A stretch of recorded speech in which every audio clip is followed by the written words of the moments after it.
Olá, seja bem-vindo a mais uma aula de matemática. Eu sou o professor Welber Cavalcante. Essas aulas são as aulas 41 e 42, Introdução a Técnicas de Contagem. Nessa aula nós vamos resolver alguns exercícios falando sobre um pouco de probabilidade. Compreenderemos o princípio fundamental da contagem, ou seja, o princípio multiplicativo da contagem, e compreenderemos também como aplicar o princípio aditivo da contagem. Vamos iniciar a nossa aula. Pegue o material, caneta. Vamos. Na aula anterior nós vimos exatamente sobre mínimo comum, MMC, e a propriedade importante do MDC. Tá? Descobrimos alguns fatores interessantes. Descobrimos que existe um K. Descobrimos também que existe os múltiplos entre dois números, como fazer os múltiplos entre dois números e como fazer também o MDC entre esses dois números. Se você não assistiu a aula anterior, é importante, é uma aula básica para a gente entender os próximos capítulos. O setor A, então, aula 41 e 42, introduções a técnicas de contagem. Nesta aula nós falaremos sobre a habilidade de 2 e 3, identificar padrões numéricos do princípio de contagem e resolver situações, problema envolvendo conhecimentos numéricos. O princípio fundamental da contagem, ou o princípio multiplicativo, é o seguinte: você tem N elementos e você precisa contar esses N elementos. Vamos aqui a esse exemplo. Suponha que uma pessoa vá a um restaurante e no menu completo há direito de uma entrada, um prato principal e uma sobremesa. Se são 5 opções de entrada, 7 para o prato principal e 2 para a sobremesa, o total de maneiras para ela montar uma refeição é, olha lá, ela tem que escolher 5 vezes 7 vezes 2, tá certo? Então, a partir da primeira escolha, ela tem mais 7, da segunda, ela tem mais 7 da última, da terceira. Tá? Dá um total de 70 escolhas diferentes que ela pode fazer. Princípio aditivo da contagem, tá certo? Então, quando você tem, eu gosto sempre de falar assim, quando você tem opções que utilizam a mesma variável. Então, vamos entender aqui, Imagina que uma pessoa, por exemplo, fique na dúvida entre sobremesa e duas opções disponíveis. Ou café, dentre 4 opções disponíveis, tá vendo? Ou seja, para o caso da sobremesa, ela tinha 4 opções de café, ou seja, o finalzinho, né? Ou ela toma 4 opções de café, ou ela come 2 sobremesas. Tá vendo? Ou um ou outro. Ou seja, você está escolhendo exatamente a terceira opção. O que é a terceira opção? É a sobremesa. Então, no lugar da sobremesa, ou você come uma das 2 sobremesas, ou você toma um dos 4 tipos de café. Então, vai ser exatamente o ou seja, aí vai ser uma soma, tá certo? Vamos aprender um pouco mais sobre esse assunto nas nossas próximos slides aqui. Então, questão de número 1. Um patrão tem 6 tarefas diferentes para serem distribuídas entre 3 empregados. Ele pode delegar todas elas a um só empregado ou delegar apenas algumas, ou ainda garantir que cada empregado receba pelo menos uma tarefa. O número de maneiras distintas de distribuir essas tarefas é. Então vamos lá. Primeira coisa que ele tem. Ele tem ao todo 6 empregados, tá certo? Ele tem 6 tarefas ao todo. E aí, como devemos escolher um empregado para realizar cada uma das 6 tarefas, como existem 3 empregados, então qualquer um deles pode realizar qualquer uma das tarefas. O número de maneiras de distribuir essas tarefas, portanto, como são 6 tarefas, tá certo? Ele pode colocar 3 para, 3, 3, 3, 3, 3, 3. Ou seja, ele tem 6 possibilidades aqui de delegar essas tarefas. Professor, por que não é 6? Porque ele não tem 6 funcionários, ele tem 3 funcionários apenas. Então, 1, 2, 3, 4, 5, 6. É importante que você faça os risquinhos aqui embaixo, porque você tem que saber que são exatamente 6 tarefas diferentes, e aí ele pode delegar qualquer tarefa para qualquer um desses empregados. Lembrando que ele pode receber uma tarefa só, ou ele pode receber 3 tarefas cada um, certo? Questão de número 2. As placas dos automóveis do Brasil são formadas de 3 letras do alfabeto completo e 26 letras por 4 algarismos. Sistema decimal de numeração, a quantidade de placas é em 3 letras e os 4 algarismos são consecutivos. Por exemplo, ABC 0123 e MNP 4567 é igual a. Então vamos fazer os cálculos aqui rapidamente.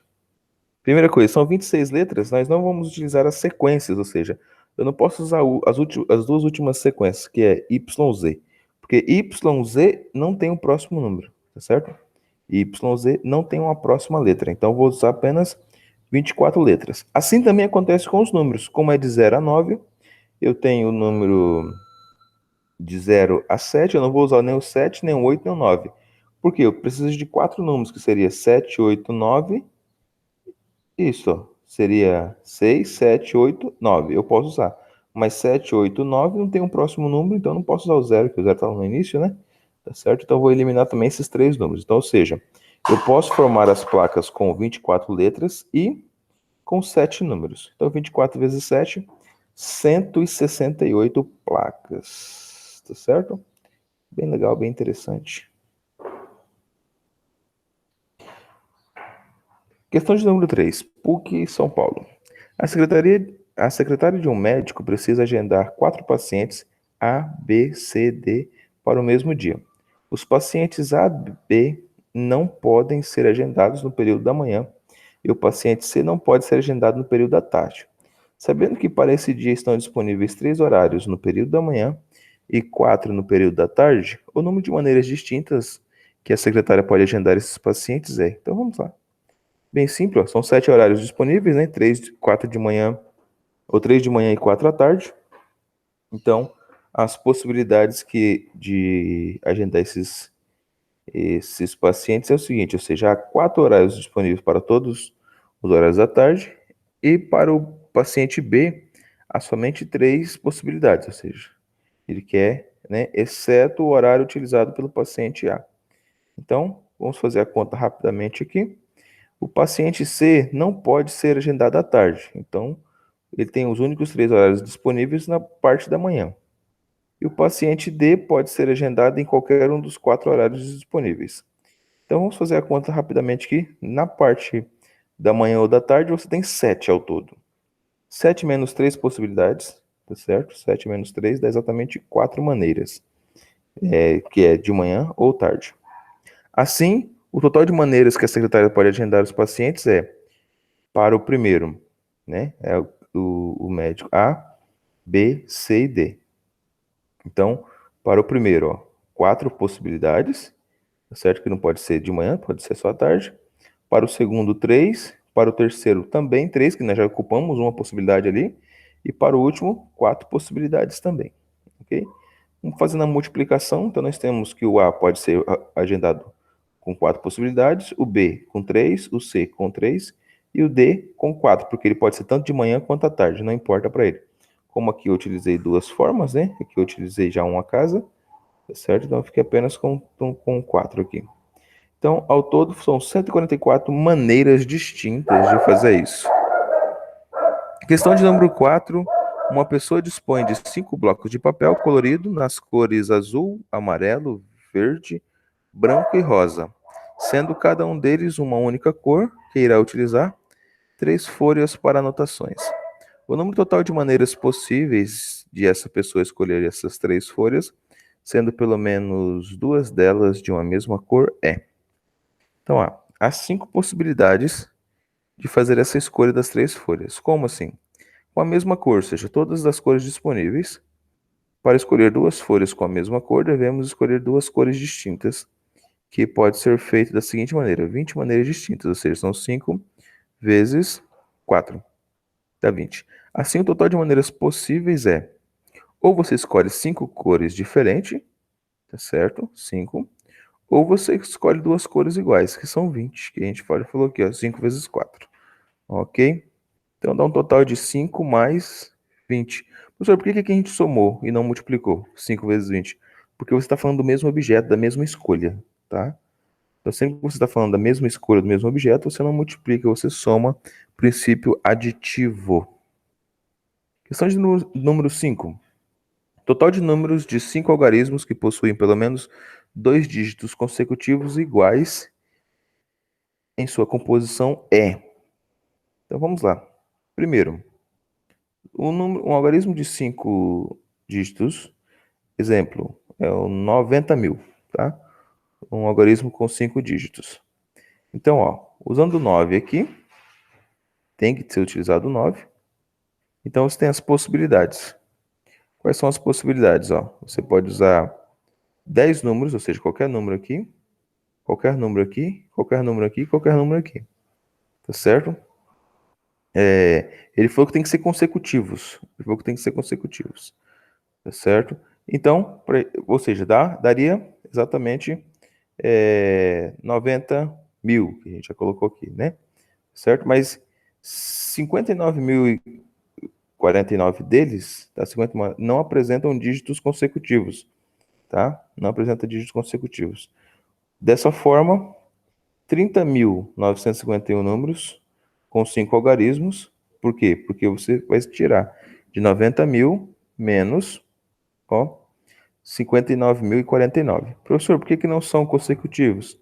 Porque eles são diferentes, ou seja, você não coloca 9 aqui, ou seja, você não pode colocar qualquer número aqui, nem qualquer número aqui, nem aqui, nem aqui. Então você faz o quê? Você retira os números consecutivos dele. Então terão exatamente o quê? 30.951 terão pelo menos 2 dígitos consecutivos iguais em sua composição. Então, a primeira coisa que nós fizemos aqui, achar a quantidade total de números, 90.000, tá? Então você vai ter que usar o 9 aqui. Professor, por que eu não posso usar 10 aqui? Porque se você colocar o 0 aqui, ó, eu eliminei o 0. Essa aqui é a nossa primeira restrição. A gente começa por onde tem a maior restrição. Então, se eu utilizar o 0 aqui, ó, o número fica só com 4 algarismos e não com 5 algarismos do jeito que foi pedido, tá? Então, são 90.000. Os números que não apresentam dígitos consecutivos iguais, eu vou retirar um de cada um, ó. Exemplo, aqui eu tirei o 0, aqui também eu tirei 1, aqui também eu tirei 1 e aqui também tirei 1, para que ele não tenha números consecutivos. Tá? Então, que dá 59.049. Fazendo a subtração de 90 menos 59.049, eu acho 30.951. Tarefa mínima e tarefa complementar, não esqueça de fazer. Obrigado e até uma próxima aula.